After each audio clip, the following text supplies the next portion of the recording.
In this lesson, we're looking at layer properties and the options available from the context menu. Let's have a look at the context menu first. There's a lot we can do to a layer from here.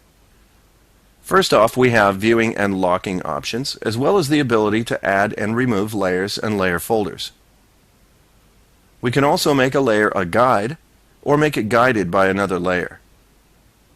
We covered motion guides in the chapter on animation, and we're going to cover masking later. So let's move on to layer properties now.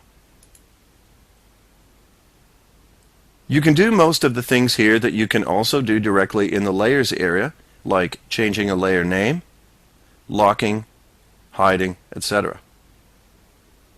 Also here in the layer type area, you can make a layer a guide, or make it guided, and make it a mask, or masked. The last entry here, though, is folder.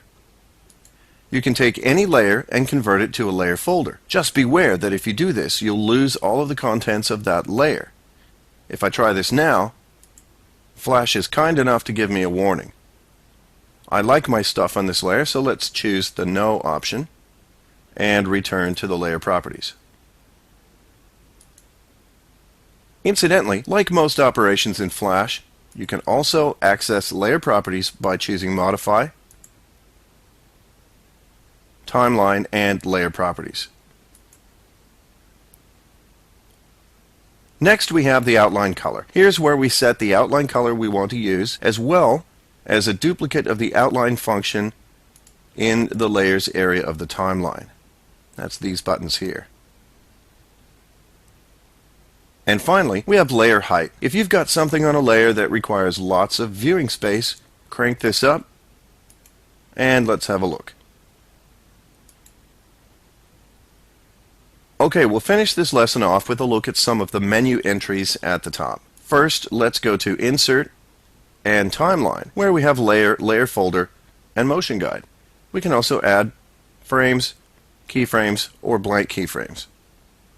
Next, we have Modify, Timeline, and Distribute to Layers. This one is very handy, as it allows us to take a layer full of different objects and automatically create a group of layers, each containing only one object. It'll even name the layers for you.